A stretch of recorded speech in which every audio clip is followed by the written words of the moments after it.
王たちの20本の武器でこれを囲った。よって正確には。では D とはお願いです。どなたか腕にドリークバ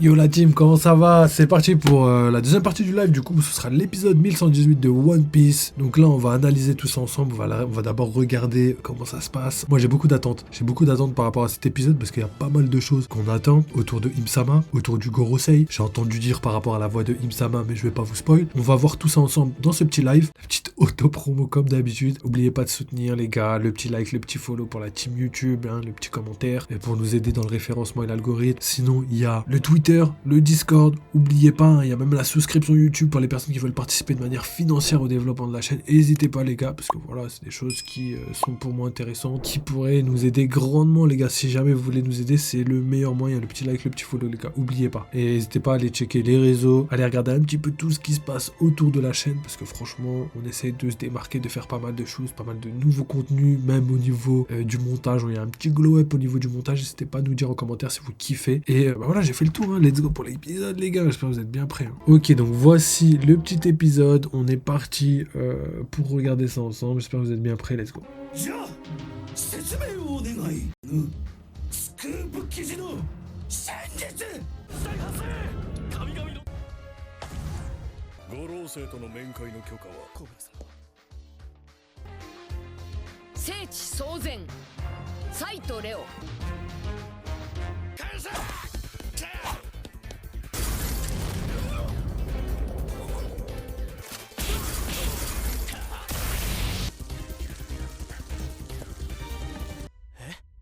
君は目的も同じかもな。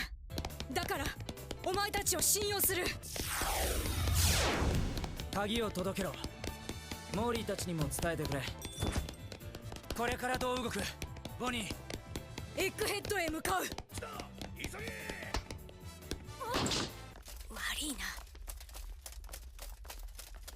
な。なんだお前、知らねえのかってやつ。え、何？幻の部屋。ここまで来れば大丈夫だ。ありがとう。なんだお前、知らねえのか？そういうのは大体あれよ。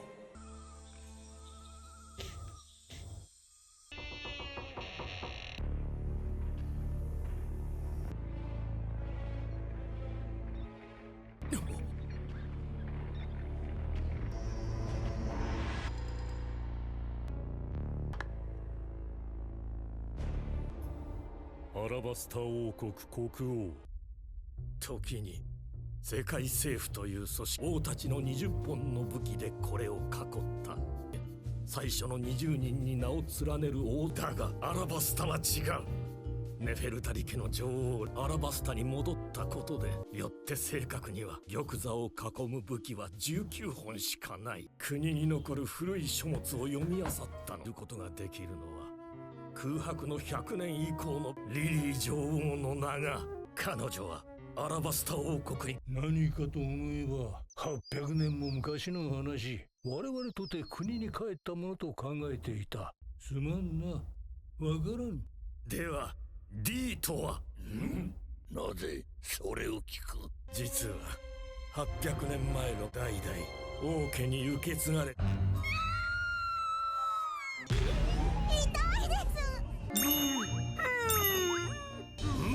立派だ、チャルロス。お助けくださいませ。お願いです。どなたか。助けを求めるなど無礼の。どけ。ただ流されるだけの。待たせてすまなかった。おのれ。腕にドリークバ。レベッカ。やいミョスガルド。剣奥義キレア失敗キレクキャルロス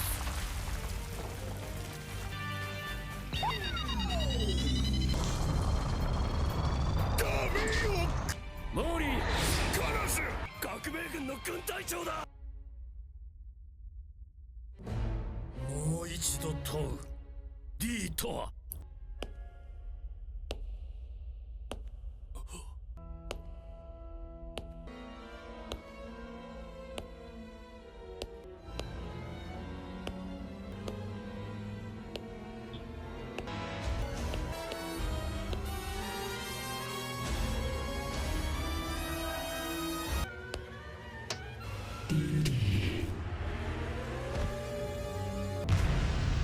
Mais non. Mais non. Mais les gars, ouais, non, c'est une dinguerie. On va discuter de tout ça après, mais voilà, je vous avais dit en plus pour sa voix. D'ailleurs, mon ref Nope Nope, toi tu sais que on en avait parlé justement dans les commentaires, j'avais pré-shot, c'était sûr. Oda donnera pas d'informations contre son gré, malgré le fait que c'est dur de cacher voix féminine ou masculine de quelqu'un, et au final il a très bien réussi avec un petit effet de monstre, c'est légendaire. En fait, c'est un effet qui permet de pitcher un petit peu la voix, ce qui permet de la mettre beaucoup plus grave ou beaucoup plus aiguë. Bon là, en l'occurrence, beaucoup plus grave. Et c'est parfait pour cacher l'identité de la personne. Donc voilà, comme dans les enquêtes d'action, tout ce que vous voulez, là, ça a été fait exactement pareil. C'est une masterclass. Franchement, encore une fois, très habile, très habile. Donc, on regarde un petit peu la fin et on débriefera tout ça après.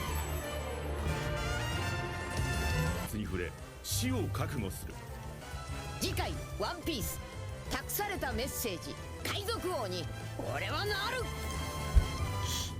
Enfin les gars, voilà la petite image là, celle-là, ça va être légendaire je pense dans le prochain épisode. Mais enfin, on va avoir la transformation des Gorosei. Je pensais sincèrement qu'on allait l'avoir dans ce petit live, mais non les gars, malheureusement on va pas l'avoir tout de suite. C'est pas trop grave, mais c'est dommage dans le sens où on aurait bien aimé avoir des révélations, des informations complémentaires à ce qu'on vient de voir. Et évidemment, comme je l'ai dit juste avant, on en a discuté dans les commentaires YouTube, notamment avec Nope Nope, qui pensait qu'on aurait l'identité de Imu grâce à la fois elle va prendre la parole, et moi je lui avais dit que de toute façon s'ils veulent ils mettront une voix de monstre justement pour cacher un petit peu l'identité de Im-sama, hein, pour garder un petit peu tout ça secret, pour éviter qu'on sache si c'est un garçon ou une fille. Je pense que Oda savait pas que les gens allaient penser que Im-sama soit soit une fille soit un garçon et que ça allait être important pour eux. Et là, vu qu'il a vu qu'il y avait un engouement autour de tout ça, ben, il en profite pour justement créer un petit peu des théories, de l'engouement autour de tout ça grâce au côté suspicion, au côté interrogation, pour les mener en bateau entre guillemets et toujours garder ce côté un peu cliffhanger histoire de tenir les téléspectateurs en haleine. Donc voilà, pour débriefer un petit peu l'épisode, donc on a eu pas mal d'informations, on a eu 3 phases dans l'épisode. Donc on commence l'épisode avec la phase de Sabo qui parcourt l'entièreté du château pour récupérer les clés de Kuma. Il croise notamment Jewelry Bonnet, hein, qui en profite pour la sauver et la déposer à l'extérieur du château. Et ensuite on a la deuxième phase où San Carlos capture grâce à Kuma la princesse sirène, et justement l'armée révolutionnaire arrive pour récupérer Kuma et le libérer. Et en troisième partie, on a donc l'apparition du Gorosei de Imu-sama et les questions un petit peu border de Cobra qui vont mener justement à toutes les interrogations et même mener à l'apparition même de Im-sama. Et ce qui est assez intéressant, je vais vous le dire, c'est que là on comprend beaucoup mieux grâce à l'épisode que normalement Imu-sama devait pas venir. Elle devait pas venir là. Et en fait, s'il a décidé de venir, de se montrer, c'est parce que on a parlé de Lily. Pourquoi ? Parce que en fait, il est obsédé par Lily pour une raison qui nous échappe complètement. Et ça, c'est hyper bien fait parce que là, on comprend de mieux en mieux que Lily a vraiment joué un rôle essentiel pendant la guerre du siècle oublié. Pourquoi elle a fait partie du gouvernement mondial alors que c'est un Ji ? Ça, c'est une question récurrente, une question auquel on n'a toujours pas de réponse. Est-ce que c'est elle qui a transmis la dernière volonté de Joy Boy en envoyant les poneglyphes dans le monde entier pour justement répondre à son message ? Je pense que ça, c'est une certitude. Et tout ça pour dire qu'elle a joué vraiment un rôle crucial pendant le siècle oublié. Et aujourd'hui, on a Vivi qui, elle, par extension, pourrait avoir un rôle crucial à jouer dans la fin de One Piece, mais qui pour moi n'a rien à voir avec les armes antiques, étant donné que les armes antiques, on l'a vu, c'est quelque chose qui est transmis de génération en génération. On l'a vu grâce à Shirahoshi et potentiellement grâce à Momonosuke. Donc on va voir un petit peu par la suite ce qui pourrait advenir par rapport à tout ça. Mais pour clôturer un petit peu le débat par rapport à tout ça, la semaine prochaine, ce sera l'épisode le plus important. Pourquoi ? Parce qu'on aura les révélations par rapport à Im-sama, mais pas que. On aura aussi les révélations par rapport aux formes des Gorosei. On on aura vraiment toutes ces informations. J'ai vu un petit peu que l'animation a été bien taffée, donc on aura quand même quelque chose de hyper joli, avec potentiellement des jolies esquives, des faisceaux laser, tout ça, histoire de donner un peu de dynamique dans le petit combat que Sabo va échanger avec le Gorosei. Et je pense que voilà, on aura sûrement d'autres informations dans le prochain épisode, on aura sûrement la voix qui va continuer un petit peu de porter, mais c'est pour moi clairement, je dirais, le mélange d'une voix de femme et de voix d'homme, justement pour continuer de maintenir le suspense autour de tout ça. Et il y a des potentielles chances pour que ce soit ni une femme ni un homme. Donc là, on voit qu'elle a des gants, qu'il a des gants. On voit que sa voix, elle est clairement introuvable. En tout cas, à travers sa voix, on peut pas repérer si c'est une femme ou un homme. Quand on voit ça, on comprend assez facilement que Oda va maintenir le suspense jusqu'à la fin de l'œuvre quand elle va rentrer en jeu. Je pense que c'est la dernière révélation auquel on n'aura pas droit. C'est-à-dire qu'on a eu droit au Gorosei, on a eu droit à Im-sama en ombre, on a eu droit aux transformations des Gorosei et aux transformations de Im-sama, mais que en ombre, et potentiellement Im-sama sera réservé pour la fin du manga, pendant la guerre finale, ce qui est totalement cohérent, histoire de garder un petit peu d'interrogation par rapport à tout ça. Par contre, le Gorosei, on a quasiment toutes les formes déjà dévoilées. Les seules formes qu'on n'a pas, c'est celle de Valkyrie, Mars et Jupiter. Donc à voir maintenant avec Garling si aujourd'hui on va pouvoir voir s'il a une forme spéciale, un pouvoir spécial, mais bon, je pense que ça va arriver très rapidement et que ça va être quelque chose qu'on va garder secret pour la fin du manga. Donc voilà, tout était habile. En plus de ça, j'avais dit que ce serait dommage que Oda révèle tous les pouvoirs des Gorosei. Il a révélé tous les pouvoirs du Gorosei, mais en fait ce qui est malin, c'est que lui dans sa tête, il savait que Saturne allait disparaître, et aujourd'hui, il va faire en sorte que ce soit la forme de Garling qui reste un petit peu secrète en attendant. Est-ce qu'il va reprendre le fruit de Saturne? Je pense pas du tout. Je pense qu'un nouveau fruit va s'offrir à lui, et ça va être un fruit plutôt légendaire. Tellement hâte. Donc voilà les gars, je pense qu'on a fait le tour par rapport à toutes les interrogations qu'on avait par rapport à ce chapitre. Je pense que la plus grosse interrogation, c'était la voix. On en a suffisamment parlé, je pense. Et le prochain épisode,